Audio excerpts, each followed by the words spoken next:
people don't understand, like I mentioned, when you arouse yourself with these things, you're opening yourself up to a whole nother world that people don't understand. And as you mentioned, the musicians playing with the Ouija board, people don't know what these people are doing behind the scenes. There's a reason these women and these people are screaming in the crowd for them. Many people are utilizing the assistance of the jinn to assist them in their performances and everything. People don't realize these things. This is a whole nother reality, especially many of the Muslims are very ignorant towards this fact. They don't understand that this is a whole nother element. It's just not something that's, friendly and things like this. No, you are inviting these things into your home on a deeper level. As some scholars refer to music, they refer to it as the Quran of Shaitan, Satan's Quran. And it goes into the heart, and it occupies the heart. And when it occupies the heart, there's no room for the Quran of Allah. That's the reality. It squeezes it out. When I was a non-Muslim, I used to play various instruments. I can tell you that it literally felt like I was under possession. I would do things that I was not able to do. I would play things that I was not able to play normally. Music is very, very dangerous, and a lot of people don't know what they're doing with the music. And if you don't believe this, all you have to do is look at some documentary footage of what was called Beatlemania in the West, and how mad people went over new sounds of music that were being popularized and promoted over the airways. And rock and roll had a massive impact on people. And as it got darker and darker, and you went into these heavy metal and all these other types of, you get some really, really serious problems at these concerts where people literally will go mad. I mean, obviously there's drug involvement, and this is another reason, because you'll find many of the hadith that talk about the prohibition of music also have drugs mentioned in the same hadith. There's so much corruption in this music industry, and there's so many things that happen behind the scenes that is very wild when it actually comes to light. And this is why you have people like Ibn Qayyim al-Jawziyya, one of the scholars of the past. He said that music is the Quran of the devil. And this is why you see that most of the people that come from the music industry, in fact, they actually do some of the worst sins, and they actually become some of the worst people that ever walked the face of this earth, from starting off with good manners, but once they enter into the music industry, I seen it personally and witnessed it, they always turn to another person that they didn't even expect. People like Jimi Hendrix, and he was not able to play without being under a substance, being high, without being high. So we know, even from a scholarly point of view, what do the scholars mention about people that get high and things like this? You make yourself open to what? The jinn. Every musician that is on the highest level, think about it. Many of them are doing drugs and alcohol to get them to that level.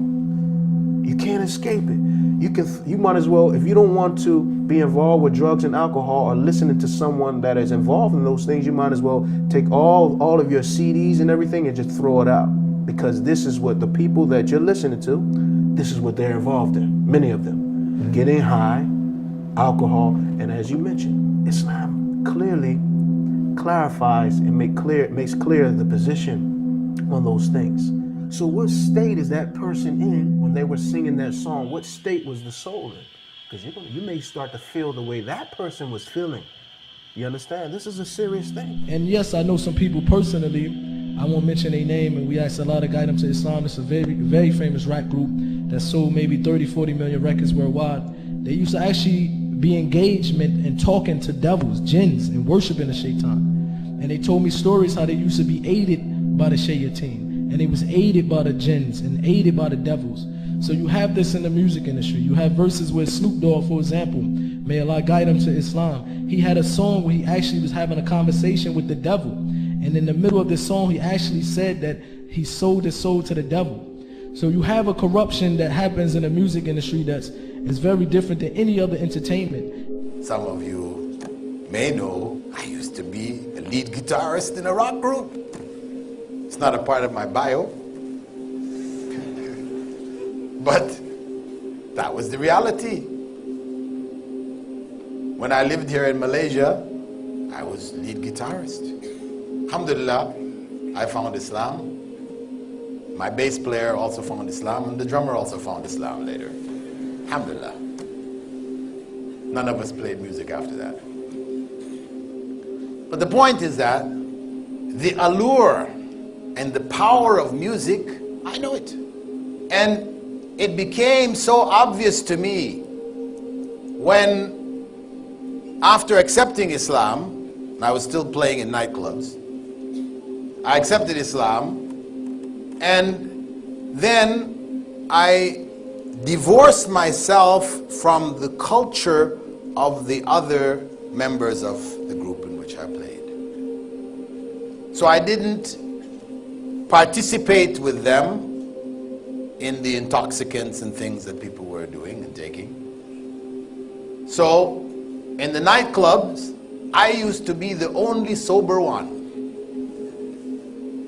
I'm there playing away and people are dancing, and you know, I just looked at this and I could see that this was so devilish. You know, when Allah speaks about, you know, how shaitan prods the people, يَعُزُّهُمْ أَزَّا, you know, that's exactly what was going on. You know, I could see it. It was clear. Clear. This power that music has over people, where people end up loving it more than they love the Quran. This is يُحِبُّونَهُمْ كَحُبِّ اللَّهِ. If you take a look at music, and I know there are very few scholars, you know, of late who are saying, no, there's nothing wrong and so on. But even those, and I want to clarify something to start with. The truth is, even if we look at some of the scholars who might have said that, okay, you know what, music, there is certain, you know, it's permissible. They are not talking about the beat of today. Today's beat is definitely excluded. There is no scholar on earth, Muslim scholar, that allows you to listen to Beyonce and Madonna and Michael Jackson and those. That is completely out, because number one, it's dirty, it's filthy, the lyrics are horrible, terrible. They encourage you to move your body and to shake your thing, as they say. May Allah forgive us, really. You move your body, you are sexually hyped up. It moves you to a point and a peak where the dirtiness of this music industry has got to such a degree that the Christians and the Jews who are following are also saying it's prohibited, not just the Muslims.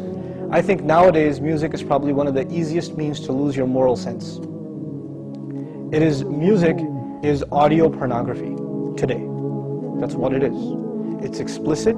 It's shameless, it's vulgar, it takes your sense of humanity away from you, it makes you look at women as objects, worse than animals. And these people are talking about women like they're talking about, you know, an animal, really. It objectifies women, and especially I've noticed a lot of the brothers that I know of, Muslims, that are really into the hip-hop scene, and they're kind of doing the hifz of the song, right? They're memorizing the song, and they're really good at reciting it with perfect tajweed too, right? And so they do that, and it's just horrible language, horrible, horrific language. So it's a dirty industry. Ask those who are in it. It's filthy. When you hear about music, you hear about how to attract the opposite sex, and it's all about love and all about, you know, your emotions. And so at home you're not happy. When you go to work, you see someone you're working with and you're busy thinking, ooh, the music fits exactly here, and so on. Things are happening. People are tampering with our minds, whereas we have the melody of the Quran, the melodious revelation that Allah subhanahu wa ta'ala has given us, something great and grand. We should not substitute the Quran with that. If a person finds listening to the Quran annoying, after they've been listening to hip-hop and this and that for a long time, and as soon as somebody puts the Quran on in the car, you know what they say?